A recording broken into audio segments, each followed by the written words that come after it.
Como tenho falado, queridos, nós temos aí já aproximadamente, eu acredito que vai fazer um ano que temos olhado para o livro de Atos, Atos para você. E tem sido assim uma jornada muito interessante para isso que vos fala, particularmente falando. Tem sido assim de aprendizado diário para mim, olhando para esse texto, podendo ver as lições que assim o texto nos apresenta. Quero lembrá-los que Atos é um livro onde tem sido conduzido pelo Espírito Santo de Deus, usando a vida de homens e mulheres que são completamente dependentes desse mesmo Espírito, para com um único objetivo, que é a proclamação do Evangelho de Jesus Cristo para a remissão ou para a redenção daqueles que estão ouvindo esta verdade. Quero também lembrá-los que o livro de Atos, ele é um livro que ele não fora concluído, e que Atos continua através da igreja local, através de homens e mulheres que continuam sendo usados pelo Senhor e dependente desse Espírito para a proclamação do Evangelho, que é poderoso para redimir a vida do homem. Então, lembre-se desta verdade. Eu quero ler agora o capítulo 14, finalizando a primeira viagem missionária do apóstolo Paulo e de Barnabé. Lembra que no capítulo 13, o Espírito Santo diz para a igreja em Antioquia, o quartel ou o QG missionário, de onde começou então Deus enviar homens para pregar o Evangelho aos gentios, e aí Paulo e Barnabé são comissionados pelo Espírito. A igreja em Antioquia ouve literalmente o Espírito dizendo: separem-me Paulo e Barnabé para a obra que os tenho chamado. E a partir dali então a igreja entende, impõe as mãos sobre eles e os enviam. E ele então sai para a primeira viagem missionária com o objetivo de cumprir Atos 1:8. Vocês receberão poder ao descer sobre vocês o Espírito Santo, e vocês serão minhas testemunhas, tanto em Jerusalém, Judeia, Samaria e até os confins da terra. O poder tem uma finalidade, ou seja, a ser empoderado pelo Espírito tem a finalidade da proclamação do Evangelho. Não existe poder do Espírito se a finalidade não for proclamar o Evangelho de Cristo Jesus. E é isso que está acontecendo aqui. Então nós vamos ler agora a primeira viagem missionária, finalizando essa viagem missionária. Paulo finaliza a viagem missionária junto com Barnabé e retorna para o QG missionário. E aí no capítulo 15, a semana que vem, nós vamos ver o primeiro concílio da história na primeira igreja batista em Jerusalém. Uma grande bênção. Depois você dá uma lida no capítulo 15 aí, encontra isso, vai ver lá, primeira igreja batista em Jerusalém, primeiro concílio da história, para que eles numa conferência missionária, gente, isso é fantástico. Eles discutem entre eles a melhor maneira como esses novos convertidos, agora gentios, devem se comportar diante de tais desafios, olhando para a lei, mas também olhando para a pessoa de Cristo Jesus. Fantástico. Eu fico empolgadíssimo quando eu começo a compartilhar sobre essas coisas, mas temos que seguir aqui a ordem de Atos capítulo 14. Vamos ler? Atos capítulo 14, a partir do versículo 1. Diz assim: em Icônio, Paulo e Barnabé, como de costume, foram à sinagoga judaica. Ali falaram de tal modo que veio a crer grande multidão de judeus e gentios. Mas os judeus que se tinham recusado a crer, incitaram os gentios a irritarem-lhe os ânimos contra os irmãos. Paulo e Barnabé passaram bastante tempo ali falando corajosamente do Senhor, que confirmava a sua mensagem de sua graça, realizando sinais e maravilhas pelas mãos deles. Se você tem uma caneta que tem orientado, por favor, não tem problema, não é pecado riscar a sua Bíblia, não. Risca aí, queridos, na sua Bíblia, anota aí, ou então faça da forma como você quiser. Anota aí a expressão: Paulo e Barnabé passaram bastante tempo ali falando corajosamente. A partir da primeira viagem missionária, essa é uma expressão que ela vai aparecer o tempo inteiro. Porque precisa ter coragem para anunciar o Evangelho de Cristo Jesus. Mas vamos continuar aqui, versículo 4. O povo da cidade ficou dividido. Alguns estavam a favor dos judeus, outros a favor dos apóstolos. Formou-se uma conspiração de gentios e judeus com os seus líderes, para maltratá-los e apedrejá-los. Quando eles souberam disso, fugiram para a cidade fugiram às cidades licônicas de Listra e Derbe e seus arredores, onde continuaram a pregar as boas novas. Risca aí, boas novas. Em Listra havia um homem paralítico dos pés, aleijado desde o nascimento, que vivia ali sentado e nunca tinha andado. Ele ouvira Paulo falar. Quando Paulo olhou diretamente para ele e viu que o homem tinha fé para ser curado, disse em alta voz: levante-se, fique em pé. Com isso, o homem deu um salto e começou a andar. Ao ver o que o apóstolo Paulo fizera, a multidão começou a gritar em língua licônica: os deuses desceram até nós em forma humana. A Barnabé, chamado Zeus, chamavam Zeus, e a Paulo Hermes, ou a Barnabé chamavam Mercúrio e a Paulo Apolo, ou ao contrário, porque era ele quem trazia a palavra. Os sacerdotes de Zeus, cujo templo ficava diante da cidade, trouxe bois e coroas de flores à porta da cidade, porque ele e a multidão queriam oferecer-lhes sacrifícios. Verso 14. Ouvindo isso, os apóstolos Barnabé e Paulo rasgaram as roupas e correram para o meio da multidão, gritando: homens, por que vocês estão fazendo isso? Nós também somos humanos como vocês. Estamos trazendo as boas novas para vocês, dizendo-lhe que se afastem dessas coisas vãs e se voltem para o Deus vivo, que fez o céu, a terra, o mar e tudo o que neles há. No passado ele permitiu que todas as nações seguissem os seus propósitos e seus próprios caminhos. Contudo, Deus não ficou sem testemunho, mostrando a sua bondade, dando-lhe chuva do céu e colheita no tempo certo, concedendo-lhe sustento com fartura e um coração cheio de alegria. Apesar dessas palavras, eles tiveram dificuldades para impedir que a multidão lhe oferecesse sacrifícios. Então, alguns judeus chegaram de Antioquia e de Icônio e mudaram o ânimo das multidões, apedrejaram a Paulo e o arrastaram para fora da cidade, pensando que estivesse morto. Mas, quando os discípulos se ajuntaram em volta de Paulo, ele se levantou e voltou à cidade. No dia seguinte, ele e Barnabé partiram para Derbe. Verso 21. Eles pregaram as boas novas. Eles pregaram as boas novas naquela cidade e fizeram muitos discípulos.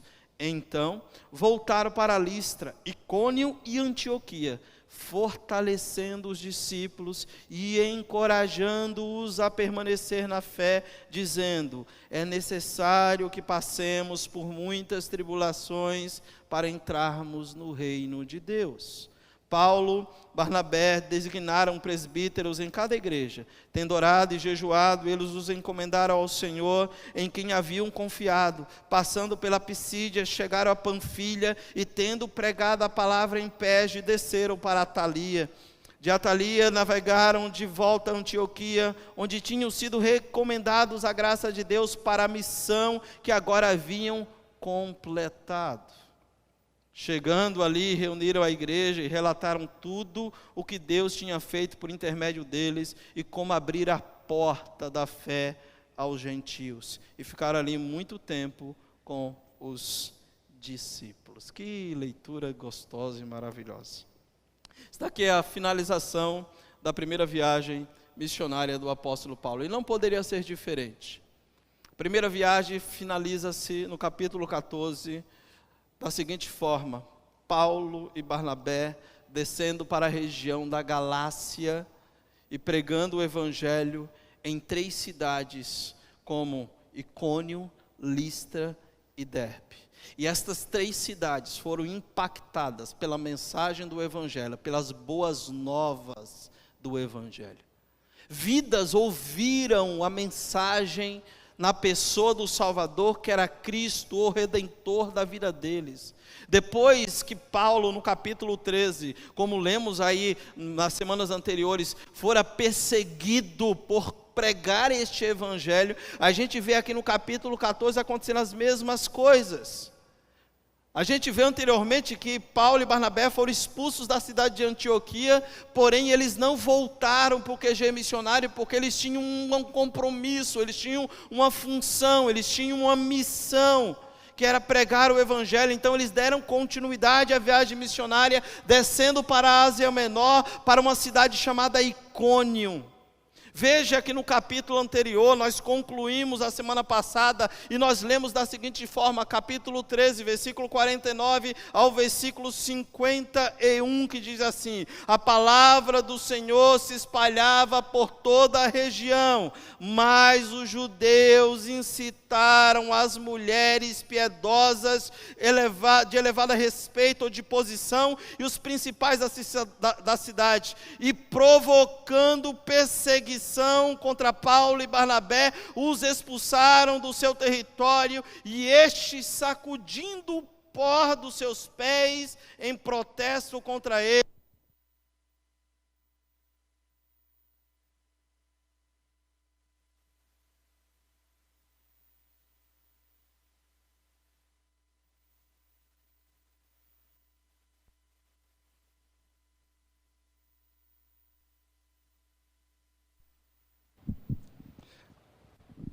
Ok. Então a gente vê esses apóstolos chegando na cidade de Icônio com um único objetivo, de continuar a missão, queridos. A gente lê o verso 49 ao verso 51 e vê que eles sacodem a poeira dos pés, como Jesus disse: se porventura vocês chegarem em algum lugar pregando o Evangelho e esses assim vos receberem, que bom, mas se não, sacuda a poeira do pé, parta para outro objetivo, continue pregando o Evangelho, mas não percam o foco. Paulo fez isso aqui juntamente com Barnabé. Eles dão continuidade, eles vão para a região de Icônio. Apesar da perseguição, Paulo e Barnabé estavam determinados em seguir em frente, proclamando as boas novas da salvação aos perdidos. Eles estavam determinados a fazer o que Deus os havia chamado para fazer. O Espírito Santo havia dito: separem Paulo e Barnabé para a obra que os tenho chamado.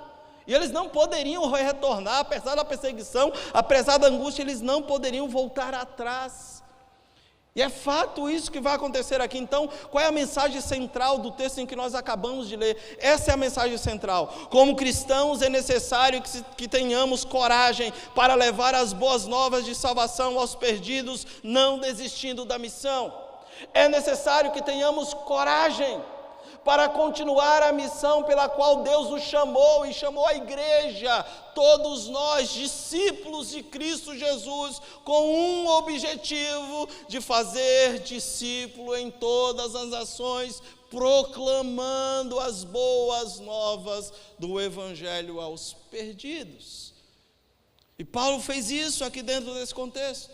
Veja que no versículo 1, diz que ele costumeiramente, como havia feito nas regiões de Antioquia da Pisídia, procura um local onde chama-se sinagoga, para que eles tenham oportunidade de falar do Evangelho.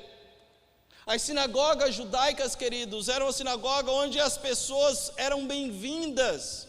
Era uma reunião onde eles liam os profetas, onde eles liam a Torá, a lei. E naquele ambiente de culto que eram prestados, em um determinado momento, eles abriam a oportunidade para que os visitantes pudessem compartilhar o Evangelho.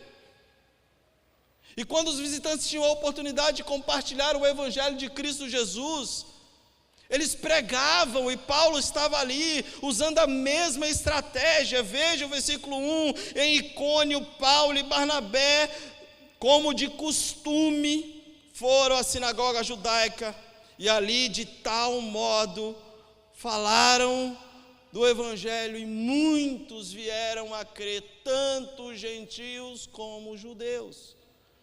Eles continuam a missão de proclamar o Evangelho de Jesus Cristo. E diz então que muitos vieram a crer, tanto gentios, tanto grego como judeus. A resposta inicial dos cidadãos aqui de Icônio foi ainda melhor do que os cidadãos de Antioquia da Pisídia. No entanto, não seria diferente, assim como aconteceu em Antioquia da Pisídia, também acontece aqui em Icônio. A oposição se levanta. Meus amados, não há A gente vê isso acontecendo tanto nas viagens missionárias, como em todo o contexto de vida cristã. Basta se levantar para falar a verdade do Evangelho de Cristo Jesus. Sempre haverá grupos, daqueles que se voltam para Deus e se arrependem dos seus pecados, e daqueles que se levantam para nos perseguir. E esta perseguição às vezes não acontece como acontece em muitos contextos de diversas igrejas, onde estão sendo perseguidos, literalmente mortos, mas eles passam a ter outras perseguições, tais como zombando, fazendo chacota, como fizeram aqui com o apóstolo Paulo. Isso não é novidade. É por isso que eu gosto, o versículo 22, ele fala: importa que por meio de muitas tribulações conquistemos o reino. Nós estamos no reino, mas o reino ainda não fora conquistado no sentido do reino dos céus. Até lá, seguimos com a missão, corajosamente, pregando o Evangelho de Cristo Jesus. Não importa o que digam, eu sei da missão pela qual fui incumbido e empoderado pelo Espírito, e farei isso até o fim. Faremos isso, porque é o que Deus requer das nossas vidas. Versículo 2 diz que: mas os judeus que se tinham recusado a crer, literalmente, incitaram os gentios e irritaram-lhe os desânimos contra os irmãos.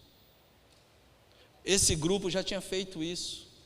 Olha o verso 49, a palavra do Senhor se espalhava por toda a região, mas os judeus incitaram as mulheres piedosas de elevada posição e os principais das sacerdotes, provocando perseguição contra Paulo e Barnabé.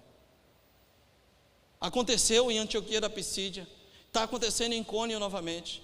Eles estão lá pregando o Evangelho, mas esses judeus que ali estavam se rejeitam, se recusam a ouvir a mensagem, a aceitar a mensagem da salvação. Começam então a intensificar perseguições contra os servos de Deus para maltratá-los. Claramente está dizendo isso no texto. O versículo 6 diz que eles estavam com a intenção de maltratá-los e apedrejá-los. Literalmente. Eles queriam fazer isso com a vida desses dois homens. A pregação do Evangelho tem a capacidade, sim, de mudar a vida daqueles que ouvem o genuíno Evangelho, mas tem a capacidade de provocar no coração daqueles que não querem abandonar a sua vida de pecado e reconhecer a pessoa do Salvador, Cristo Jesus, que morreu pelos seus pecados em uma cruz e ressuscitou ao terceiro dia, tem a tendência de provocar no coração desses resistência contra aqueles que pregam o Evangelho de Cristo Jesus. Versículo 4 vai dizer o seguinte, leia comigo: o povo da cidade ficou dividido. Alguns estavam a favor dos judeus, outros a favor dos apóstolos. A pregação do Evangelho sempre traz uma divisão instantânea. Alguns acreditam e outros se rebelam. Isso sempre ocorria quando Paulo pregava em Icônio, não seria diferente, queridos. Não seria diferente. Mas o versículo 3 diz que, como muitos tinham crido, como muitos abraçaram a fé, Paulo e Barnabé continuam em Icônio por um longo tempo, edificando aqueles que criam, mesmo tendo encontrado oposição. Não importa se a oposição se levanta, não importa se a perseguição se intensifica, eu permaneço perseverante na obra pela qual Deus me chamou para fazer, e vou ficar aqui animando e pregando o Evangelho de Cristo Jesus a estes que precisam ouvir. E quando isso acontece, o Senhor que comissiona para a obra, o Senhor que chama, o Senhor que envia, é o Deus que confirma. Leia o versículo 3, veja lá o que diz o versículo 3. E Paulo e Barnabé passaram bastante tempo ali falando corajosamente. Por que precisava falar corajosamente? A perseguição se levantou. Homens queriam impedir aqueles que estavam ali pregando o Evangelho de fazer o que eles estavam fazendo. Mas olha o que o texto continua falando. E eles falavam corajosamente do Senhor, que confirmava a mensagem da sua graça, realizando sinais e maravilhas pelas mãos dele. Queridos, há um Deus que chama, há um Deus que comissiona, mas há um Deus que sustenta e confirma a palavra do seu poder. Isso é extraordinário. Deus que nos chama é o Deus que nos capacita e confirma. Confirma de que o evangelho que está sendo pregado pela vida daquele que é apenas vaso de barro com tesouro, que é o evangelho, Deus vai confirmando e atuando no meio do povo, no meio daqueles que estão ouvindo o evangelho. Deus faz questão de mostrar para aqueles dois, Paulo e Barnabé, que a obra em que eles estavam realizando não era em vão, mas que havia um Senhor que os havia chamado para isso. Isso nos traz ânimo e nos traz coragem, porque Deus confirma a vida e as palavras do evangelho na vida daqueles que falam corajosamente a respeito da salvação, a respeito das boas novas de salvação. E aqui nós temos a nossa primeira lição para aprendermos essa noite. A primeira lição é essa que aparece aí para você. Quem quer levar as boas novas, atraindo pessoas a Cristo, precisa ter consciência de que nossa lealdade a Ele é provada quando seguimos em frente, superando desafios e oposições. Precisa seguir em frente. Meu irmão, sacode a poeira, levanta, está difícil, a perseguição se intensifica, mas quem te chamou é fiel, Ele é poderoso para te guardar, te fortalecer, te dar ânimo para continuar a missão. É necessário que quem quer atrair pessoas a Cristo, levando as boas novas do evangelho, precisa ter consciência de que nossa lealdade a Cristo, a Ele, é aprovada quando nós seguimos em frente, superando os desafios, os obstáculos que vão surgindo, as oposições que vão surgindo. Nada pode deter o evangelho, nada pode deter a pregação do evangelho. A missão é imparável. Por que a missão é imparável? Porque quem comissionou foi Deus, quem chamou foi Deus. Ele confirma, e Ele pode confirmar, como diz o versículo 3, com sinais e maravilhas no meio do povo, enquanto estamos pregando. E isso acontece aqui. Isso acontece aqui, queridos. Deus confirmando, através de Paulo e Barnabé, o ministério pelo qual o Senhor os havia chamado para pregar. Agora veja que interessante, que eles não permitiram que a oposição os dissuadisse do ministério que Deus o havia designado para realizar. Ao contrário, a oposição os tornou mais ousados na proclamação do evangelho. Quanto mais estava difícil, mais ousados eles estavam pregando o evangelho de Cristo Jesus. O versículo 3 diz que eles ficaram muito tempo lá, encorajando e pregando corajosamente aos discípulos, e Deus ia confirmando tudo o que eles falavam. Tudo o que eles estavam proclamando, o Senhor ia confirmando. Portanto, veja lá, provamos nossa lealdade a Cristo não somente quando pregamos a verdade, mas quando nós corajosamente seguimos em frente, quando somos expostos a situações difíceis e preferimos continuar ao invés de fugir. Não é apenas quando pregamos, mas é quando decidimos: o que eu prego é a grande verdade do evangelho de Cristo Jesus, e não há oposição nesse mundo que vai me fazer parar. Nós damos continuidade àquilo que o Senhor nos chamou para fazer. Continuamos em frente, nós vamos em frente, nós avançamos, nós não somos dos que retrocedem, como diz, sim, lá no livro de Hebreus capítulo 11, Deus não tem prazer na alma do que retrocede, mas aqueles que vão à frente, continuam em frente, sem ligar para situações de adversidade. Por quê? Porque a missão é maior do que tudo que está ao meu redor.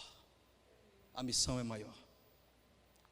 E nós precisamos continuar pregando o evangelho do nosso Senhor Jesus Cristo. O versículo 5, queridos, vai dizer que as perseguições se intensificaram e que a situação em Icônio se tornou incontrolável. Veja lá no verso 5, leia comigo. Formou-se uma conspiração de gentios e judeus contra os seus líderes para maltratá-los e apedrejá-los. Essa era a intenção de uma comissão formada.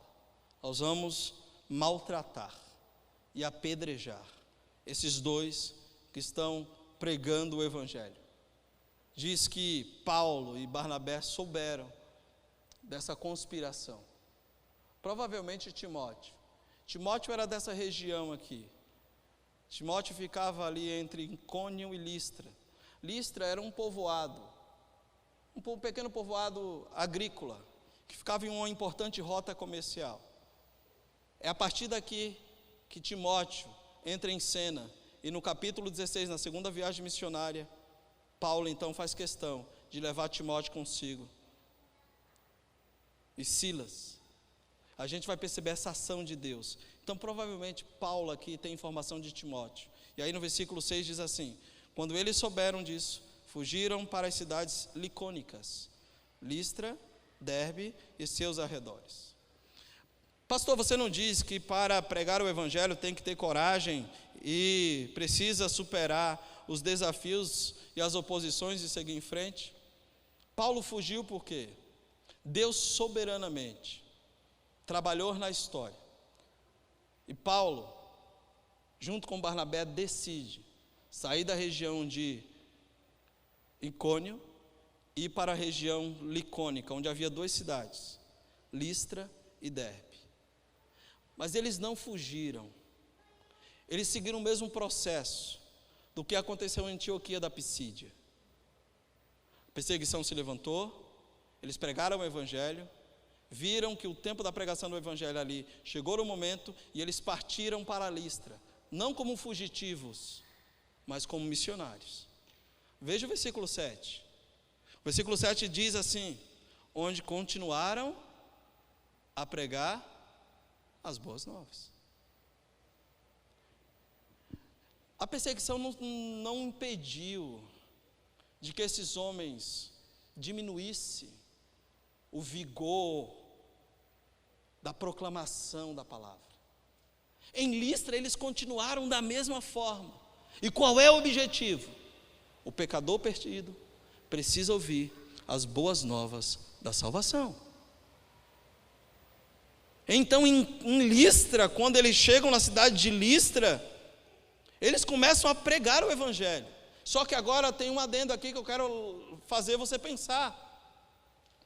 Em Icônio ainda, por ser uma cidade onde era dominada pelo contexto romano, pela jurisdição romana, ainda era-lhes permitido ter sinagogas. Porém, a partir de Listra e Derbe, nós vamos perceber que as sinagogas começam a desaparecer, e é por isso que é possível que o apóstolo Paulo, ao chegar em Listra, ele não mais usa as mesmas estratégias que é chegar a uma sinagoga para pregar, mas ele agora vai para o mercado livre, onde as pessoas se reúnem, e lá no mercado livre, ao ar livre, ele começa a pregar o evangelho para as pessoas que ali estão. E diz que lá em Listra havia um homem que estava desesperançoso, um homem que não tinha esperança para a vida, um homem que era acometido por uma enfermidade desde o seu nascimento. E eu acho lindo a maneira como Lucas, o médico, é detalhista em nos informar tal situação. Leia comigo o versículo 8, diz: em Listra havia um homem paralítico dos pés, aleijado desde o nascimento, e que vivia ali sentado e nunca tinha andado. Olha as informações do médico. Eu acho muito interessante a maneira como Lucas nos informa. O médico Lucas repetiu 3 vezes a gravidade da posição daquele homem. Ele diz que o homem era aleijado, paralítico desde o nascimento e que jamais pudera andar, evidenciando notoriamente para toda a população de Listra de aquele homem era alguém que não tinha condições nenhuma de fazer o que ele acabara de fazer. Diz que Paulo está pregando o evangelho nessa cidade.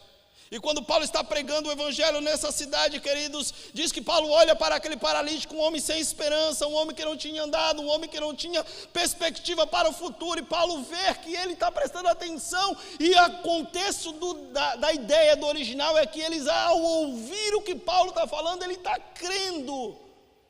E Paulo então olha atentamente para ele e vê que nele há fé para ser curado, ou seja, a admissão da fé da pessoa do Cristo. E Paulo então olha para ele e diz: homem, levanta e anda. Lembra o que diz o versículo 3? Que Deus ia confirmando a mensagem daqueles que corajosamente pregam as boas novas do Cristo aos perdidos.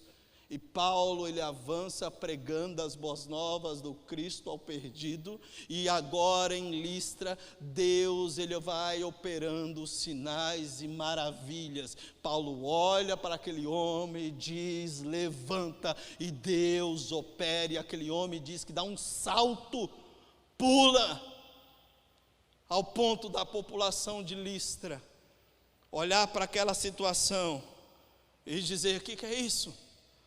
Deuses estão entre nós. Por que é importante frisar isso?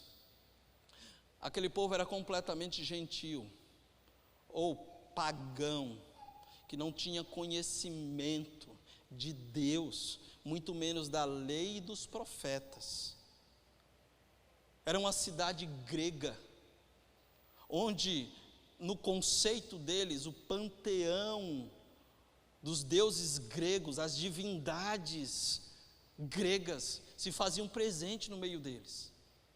E é por isso que Paulo não fala abertamente para esses homens do plano salvador, redentor de Cristo, mas eles começam a falar da criação. Veja qual é a ação desses homens após esse aleijado, esse homem que estava sem perspectiva, sem esperança. Veja o que eles fazem. Ao verso 11 diz: ao ver que Paulo fizera, a multidão começou a gritar em língua helincônica: os deuses desceram até nós. De forma humana, a Barnabé chamavam Zeus, a Paulo Hermes, porque era ele quem trazia a palavra.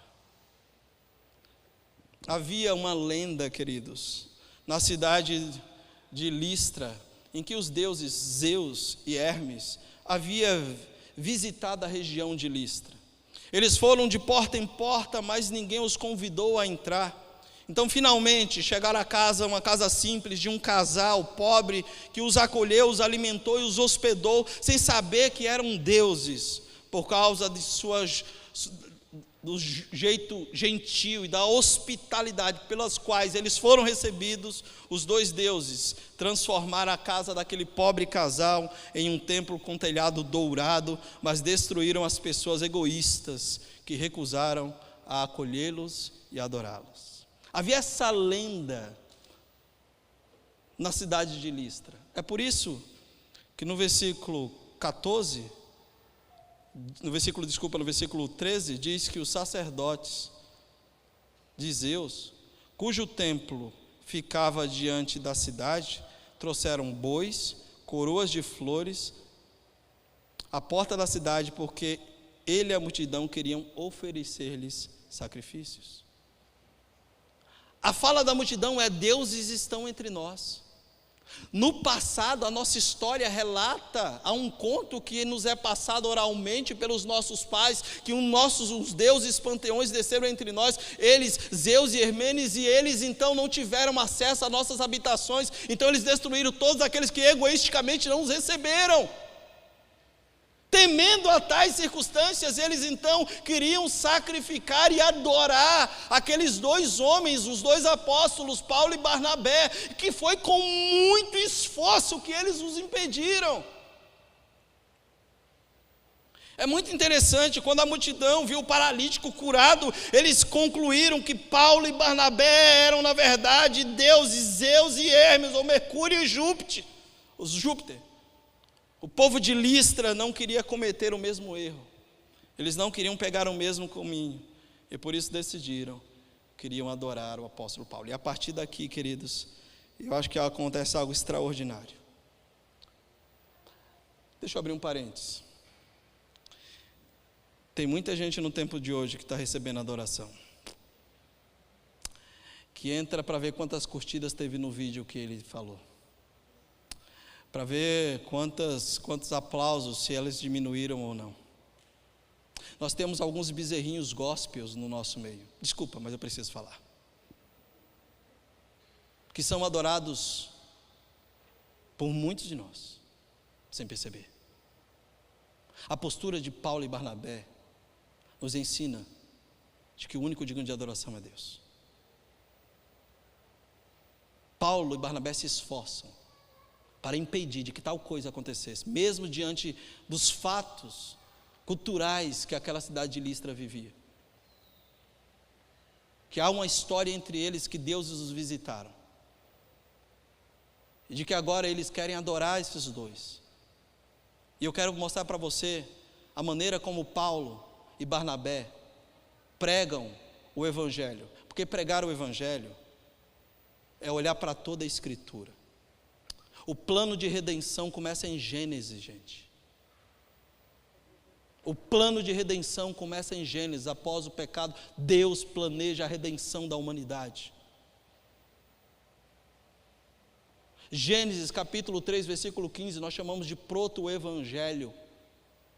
Está apontando para aquilo que Deus vai fazer, a promessa do filho da mulher que viria para redimir o pecado da humanidade. Então, muitos, quando olhavam para aquele contexto, não entendiam. Paulo começa a pregar o evangelho desde a redenção, desde o início, na verdade, desde a criação. Que nós vamos estudar o que mesmo, Alan? Desculpa, eu vou voltar aqui para o nosso ministro. Criação, queda, redenção e glorificação. Paulo está fazendo isso aqui. Veja como é que Paulo prega o evangelho desde o início. E veja que ele não fala do Cristo, porque esse povo não ia entender. Esse povo não tinha lido os profetas que havia dito que viria o Cristo. Eles não teriam lido a lei quando Moisés disse que viria outro, que seria melhor do que ele, do que o próprio Moisés, que é melhor que a lei. E que dentro do contexto das bem-aventuranças, Jesus disse que não veio para revogar, mas para cumprir a lei. Esse povo não entenderia isso. Então Paulo usa o argumento da seguinte forma: vamos partir do princípio. Olha para a criação. Você é indesculpável diante de Deus. Leia comigo o texto, veja lá o que diz, que extraordinário. Ouvindo isso, os apóstolos Barnabé e Paulo rasgaram as roupas e correram para o meio da multidão e gritando: homens, por que vocês estão fazendo isso? Nós também somos humanos como vocês. Estamos trazendo o quê? As boas novas. Nós estamos trazendo para vocês as boas novas de quem? Do Deus verdadeiro, dizendo-lhe o quê? Que se afastem dessas coisas vãs e se voltem para o Deus vivo, que fez o quê? E tudo que nela há. Paulo usa a criação para falar: há um Deus verdadeiro. E esse Deus verdadeiro, Ele não deixou vocês sem testemunhos. Ele testemunhou, Ele fez questão de testemunhar a todo mundo de que há um Deus no controle de toda a história, e que está acima de todo e qualquer panteão de deuses gregos. Há um Deus que controla a história. Ele é o Deus todo-poderoso, criador dos céus e da terra. Ele é o Deus que dá as estações para que você possa assim estar sendo alimentado no tempo devido. Esse Deus não nos deixou sem testemunho. Leia a continuação do texto. No passado Ele permitiu que todas as nações seguissem os seus próprios caminhos, contudo, Deus não ficou sem testemunho e mostrou sua bondade, dando-lhe chuva do céu, colheita no tempo certo, concedendo-lhe sustento com fartura e um coração cheio de alegria. Deus estava agindo no meio daquele povo desde a criação. Ele é Senhor sobre todas as coisas. E Paulo está falando: eu não posso falar do Cristo que vocês não entendem, mas há um Deus que está no controle de todas as coisas, e Ele é aquele que cuidou de vocês em todas as épocas da história. Em todas as épocas da história Ele está cuidando de vocês. Isso é extraordinário. Paulo começa dizendo para aqueles homens de que eles eram homens da mesma natureza que eles, e que eles deveriam agora entender de que deveriam se voltar para um Deus vivo e abandonar os deuses mortos, o Deus que é criador dos céus e da terra, do mar e de tudo que neles há. Quando Paulo prega o evangelho para os judeus entendiam, mas esses homens aqui não, eles eram gentios. Mas quando ele fala da natureza, quando ele fala da criação, esses homens teriam que entender que há um Deus controlando todo o universo, e que tem cuidado deles e que não tem deixado eles sem testemunho.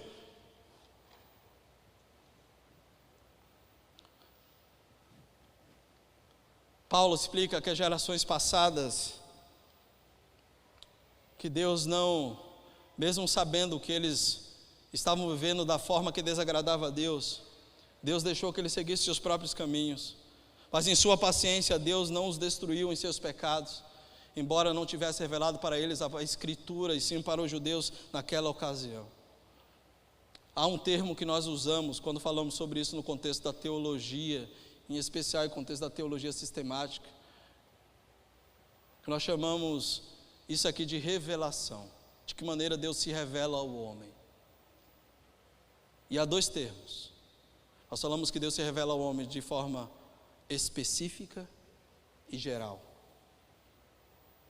Paulo está falando que agora Deus se revelou àqueles homens de forma geral. Específica quando é através de Cristo. Mas de forma geral, é Deus dizendo, existe alguém que existe, que está no céu, controla todas as coisas e que cuida de todas as coisas.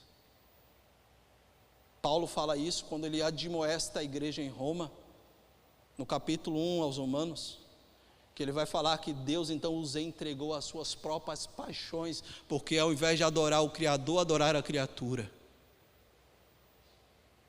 Leia comigo Romanos capítulo 1, rapidamente, só para a gente continuar aqui, versículo 19 ao versículo 22, veja lá.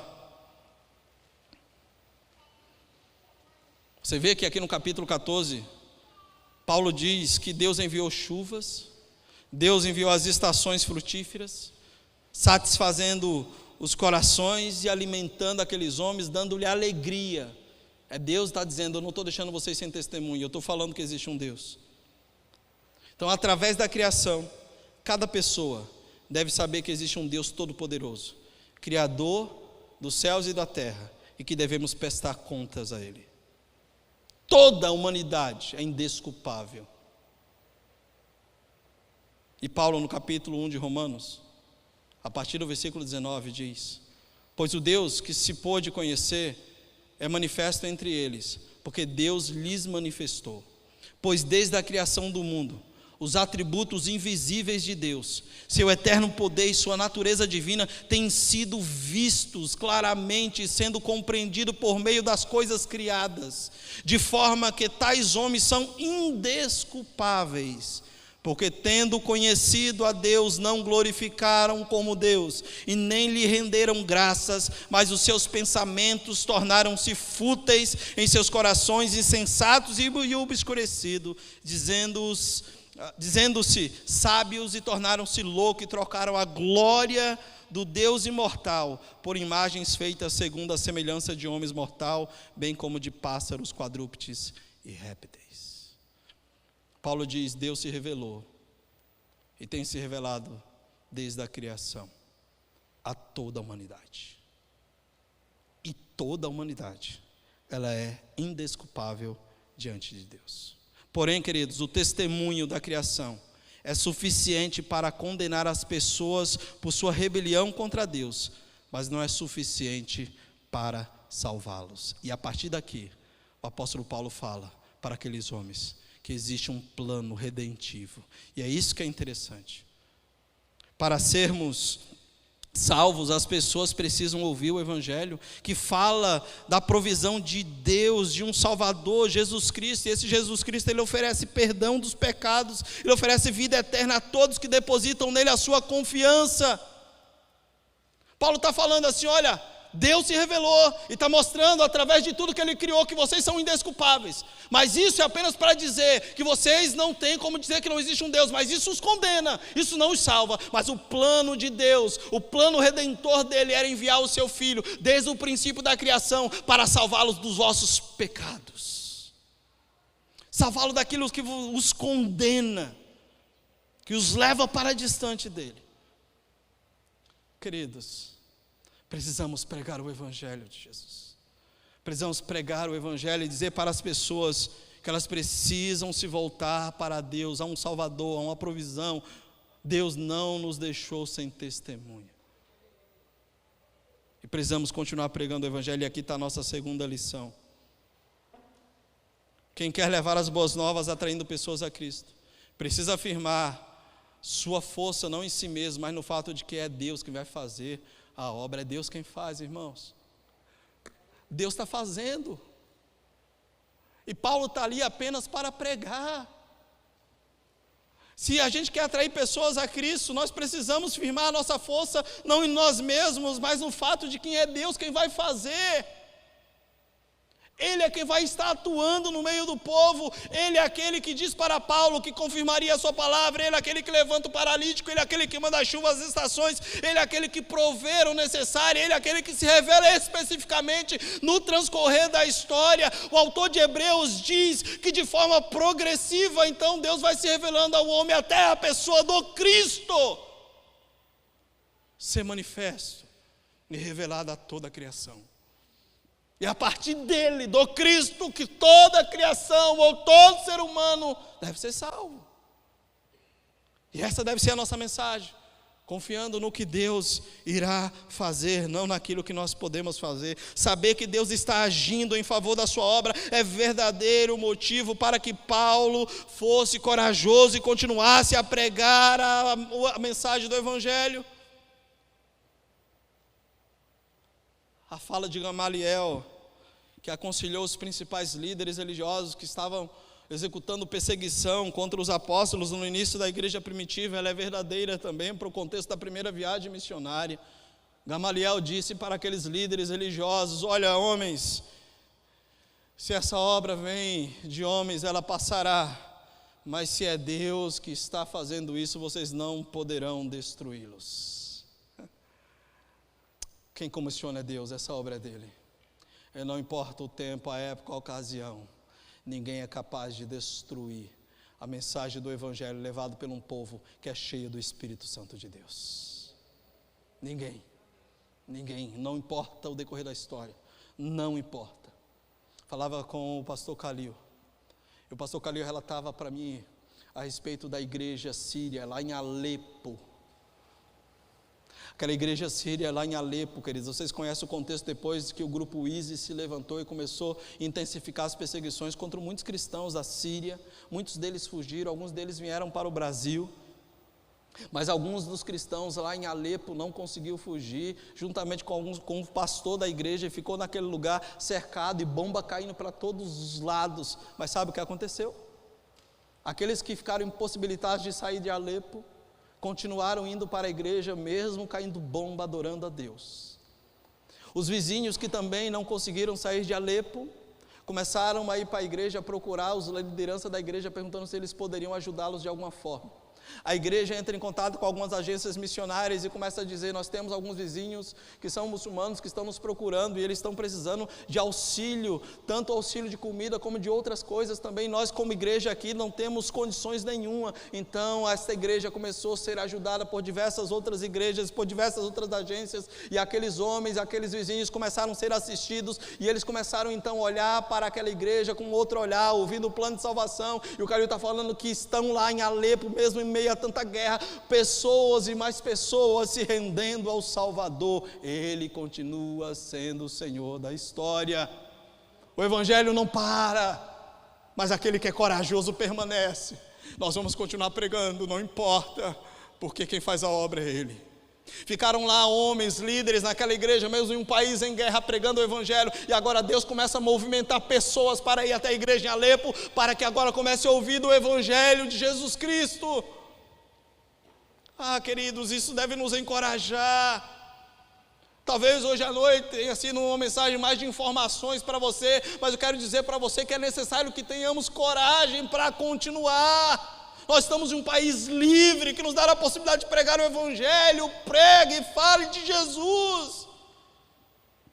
Fale do plano da redenção para as pessoas. Sem dúvida, meus amados, é uma grande responsabilidade nossa de pregar o Evangelho de Cristo Jesus, mas a obra é dele. O êxito e a segurança vem dele, e é ele quem faz. E precisamos lembrar da palavra de Gamaliel: se essa obra é de homens, ela perecerá, mas se é Deus, vocês não poderão destruí-los. Ela vai avançar no decorrer da história. E ó que já tentaram, viu? E a igreja continua de pé. Porque essa obra ninguém pode parar, porque ela é de Deus. Ela continua avançando. E ninguém pode impedir esta obra de avançar. Diz o texto, queridos, que depois de Paulo pregar o Evangelho usando a criação, O versículo 18 diz que apesar dessas palavras, eles tiveram dificuldade para impedi-lo, que a multidão lhe oferecesse sacrifícios. E aí no verso 19 diz, então, alguns judeus chegaram de Antioquia. Você percebe o que está acontecendo aqui? Olha lá, veja o versículo 50 do capítulo 13. Mas os judeus incitaram as mulheres piedosas de elevada posição e os principais da cidade, e provocando a perseguição contra Paulo e Barnabé, os expulsaram do seu território. Versículo 2, do capítulo 14. Mas os judeus que se tinham recusado a crer, incitaram os gentios e irritaram-lhe os ânimos contra os irmãos. Versículo 19. Então alguns judeus chegaram de Antioquia e de Icônio e mudaram o ânimo da multidão e apedrejaram Paulo e o arrastaram para fora, como se ele estivesse morto. Alguns comentaristas dizem que literalmente Paulo morreu aqui e que acontece um grande milagre ao ele retornar. Há outros que entendem de que Paulo, por tanto apedrejamento, ele apagou, mas ele retorna. Eu particularmente creio nisso. Mas eu quero chamar sua atenção para uma coisa aqui. O que essa multidão queria fazer com Paulo e Barnabé no início? O que a multidão de Listra queria fazer após ver a cura do paralítico? Vamos lá, me ajuda. O que eles queriam fazer? Adorá-lo. Pouco tempo depois, queria fazer o quê? A gente muda rápido de opinião, não? Tem hora que todo mundo parece um Deus. Tem hora que você é o dono da cocada preta, como diz minha avó. Mas tem hora que você é o capeta. E sabe o que isso sinaliza? Basta não fazer o desejo do seu coração. Isso é sério, gente. Basta não aceitar o que você quer. Nós estamos em um tempo tão polarizado,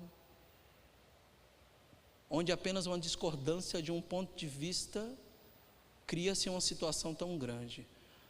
Guarde o seu coração, vigie a sua alma, cuidado. Basta não fazer o que nós queremos, que o coração de muitos azeda. E sabe o que isso sinaliza? Falta de vida com Deus. Falta de vida com Deus.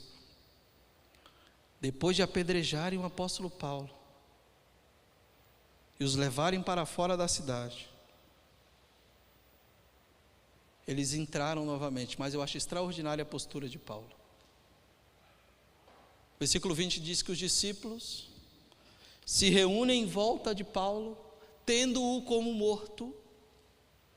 Paulo levanta-se, e aqui, queridos, é fantástico. Glória a Deus, desculpa, é que às vezes eu sou batista, mas saio glória a Deus assim, sabe? Paulo se levanta. E se eu estou no lugar de Paulo, sabe o que ia fazer? Sai fora. Que esse povo morra. Não quero saber dessas misérias, nada. Estou aqui sangrando. E quando a gente fala apedrejamento, queridos, não é pedrinha não, viu? No contexto onde eles estavam, a morte de apedrejamento era natural. Eram pedras grandes. Paulo está todo ferido, sangrando. Paulo se levanta, sacode a poeira e entra na cidade. O evangelho e as boas novas de salvação é imparável na vida de quem é cheio do Espírito Santo de Deus. Esse homem entra na cidade. Agora eu fico, queridos, aqui não dá, eu queria pregar até às 22 horas, mas sei que vocês têm paciência para isso, e aí vão, de repente o pastor vai, okay. Sabe o que acontece, queridos? Essa multidão de lá de Listra queria adorá-los, porque um paralítico se levantou. Na consciência desses que o apedrejaram, Paulo está morto, e ele entra de volta na cidade. Lucas não narra o que foi que aconteceu, só diz que eles ficaram mais um dia e depois foi para Derbe. Mas imagina aqueles que arrastaram Paulo como morto para o lado de fora da cidade e vê Paulo entrando e fala: ih, rapaz, o cara ressuscitou, é Deus mesmo. Você já imaginou isso? Lucas não narra o que aconteceu depois que Paulo entrou na cidade, mas diz que em Listra muitos discípulos foram levantados. Isso é extraordinário. E aqui está o nosso terceiro ponto. E aí nós finalizamos.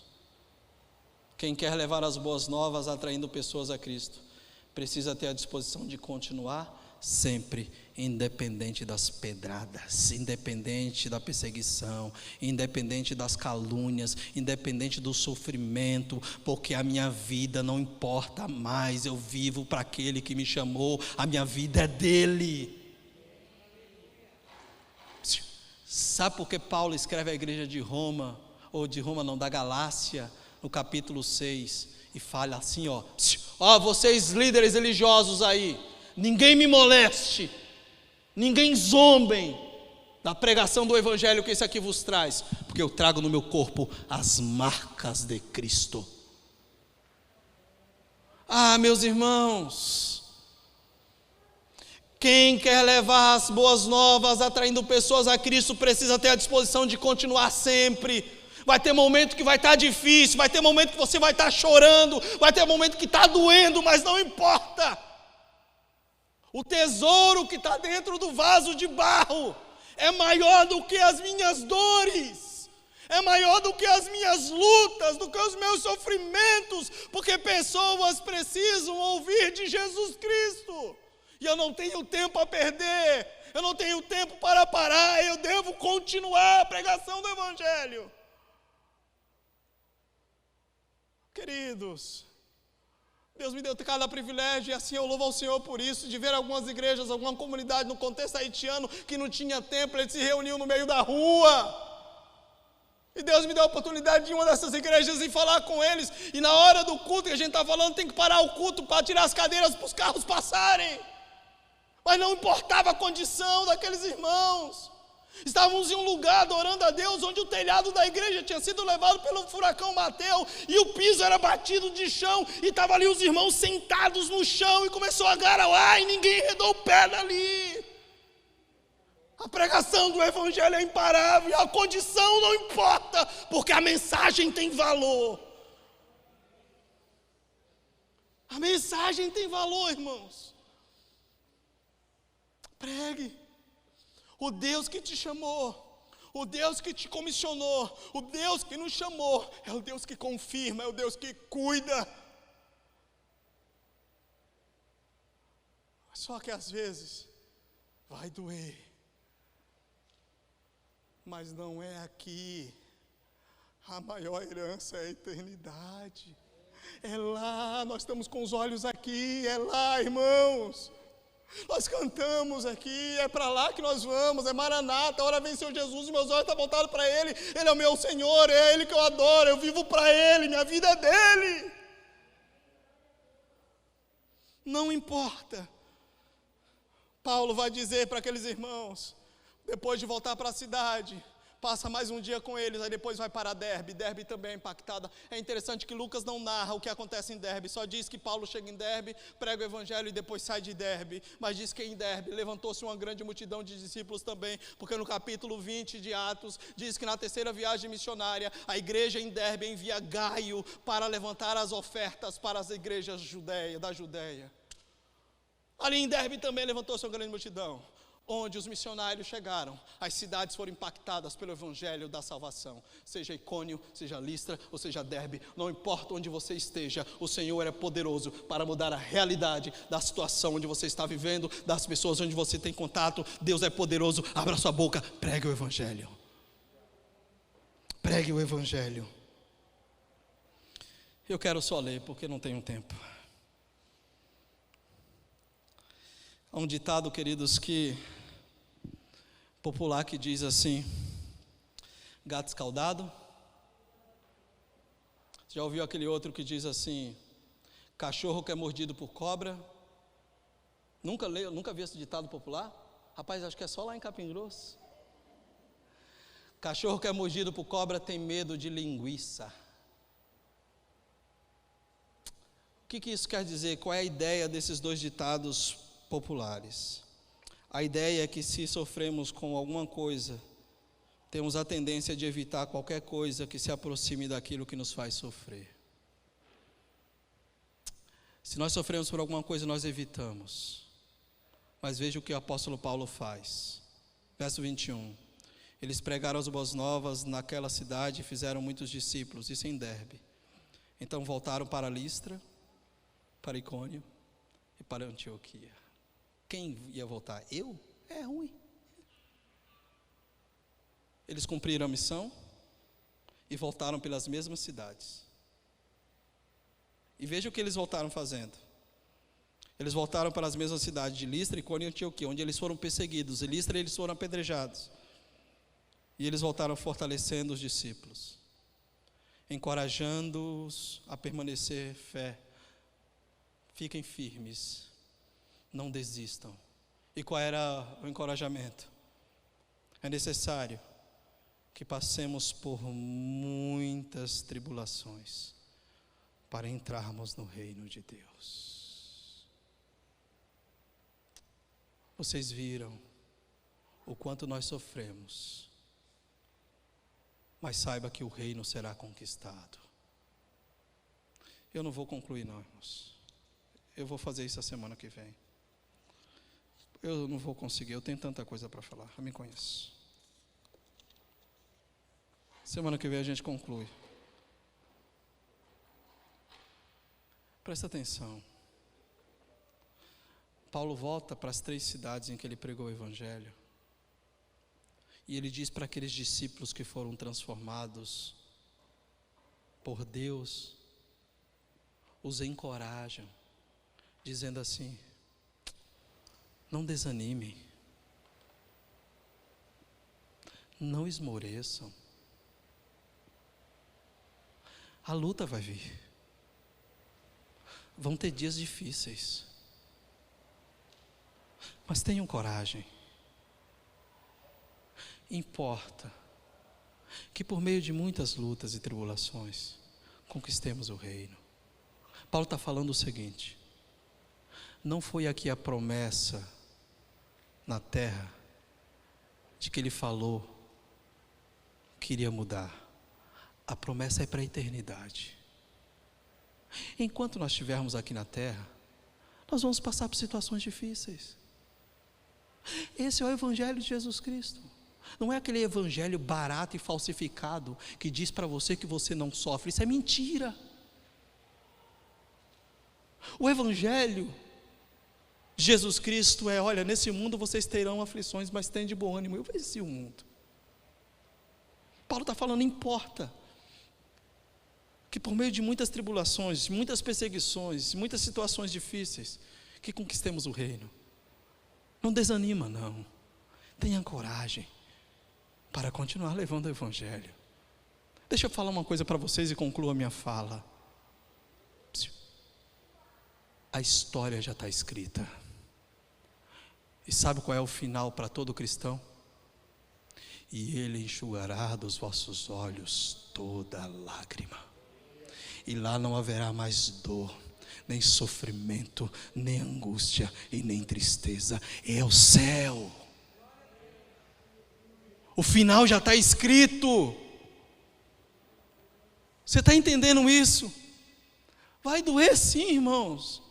Vai ter momentos em que não tem como. Chegam situações às vezes para mim que eu não sei o que falar. Eu digo: Deus me ajuda, me dá sabedoria. O que eu falo nesse momento? Deus tem misericórdia. Ver os meus irmãos sofrendo as angústias, as dores, o sofrimento, a perda. E eu falo: Deus, o que eu falo? A gente às vezes tem a concepção de que o pastor fala para tudo. Não tem. A minha esposa não está aqui.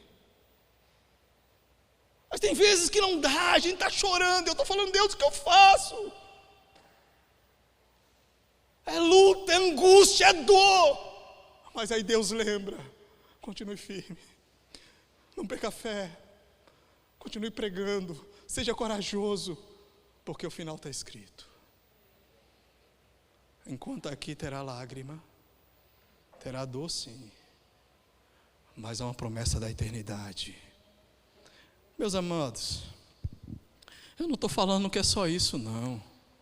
A gente sabe que viver o Evangelho é prazeroso. A gente sabe que vai ter os nossos momentos de alegria, de festa. Por exemplo, eu lembro, a Samara está aqui. Samara, desculpa citar teu nome.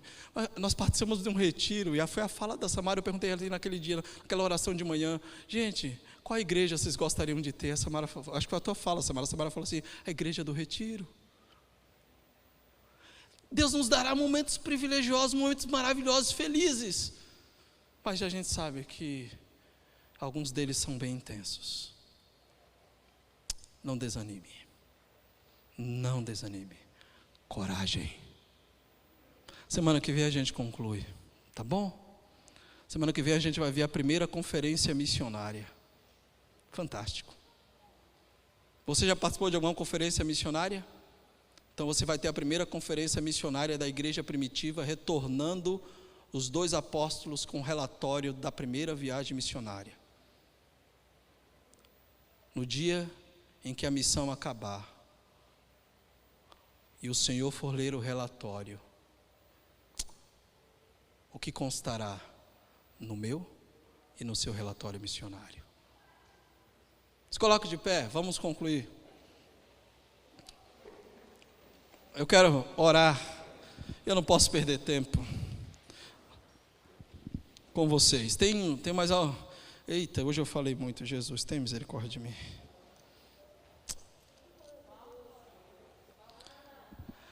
Queridos, eu quero convidar você a orar. Não sei de que forma isso chegou no seu coração.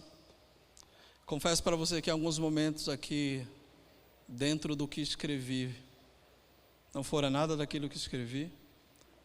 Confesso que em alguns momentos eu abri o coração, mas eu quero dizer uma coisa: nós precisamos acordar, ser corajosos. Vidas estão morrendo, e elas precisam ouvir o Evangelho de Jesus Cristo. Quero convidar você a orar. Eu não vou orar no microfone, quero convidar você aí mesmo a orar. E nós queremos fazer algo nessa noite, confirmando o que Deus sempre fez no decorrer da história. Sabe o que acontece? Deus continua falando no meio da igreja, levantando pessoas e enviando-os para missões. Ore aí, diga assim: Deus, me ajuda a continuar corajoso.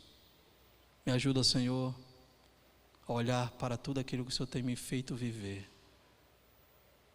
E mesmo diante das minhas dores, dos meus sofrimentos, continuar pregando o Evangelho de Cristo.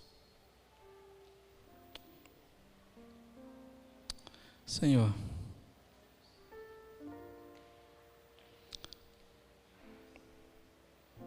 o Senhor conhece o nosso coração, Pai. O Senhor conhece a nossa realidade de vida, Senhor. Quando olhamos para a vida de Paulo e de Barnabé, ó Deus, nos encoraja, Senhor, a não esmorecermos, mas continuarmos pregando o Evangelho de Jesus Cristo. Às vezes, ó Deus, dói. Às vezes, Senhor, choramos. Mas, Senhor, a promessa do reino é o que nos encoraja a continuar. Sonda cada um dos nossos corações. Contempla as nossas vidas, Senhor. Por favor, não nos permita esmorecer. No decorrer dessa jornada, Senhor, fortalece, revigora o ânimo. Ajuda-nos. Ajuda-nos, Senhor. Por favor. Eu oro, Senhor, e assim eu faço. Em nome de Jesus. Em nome de Jesus. Amém.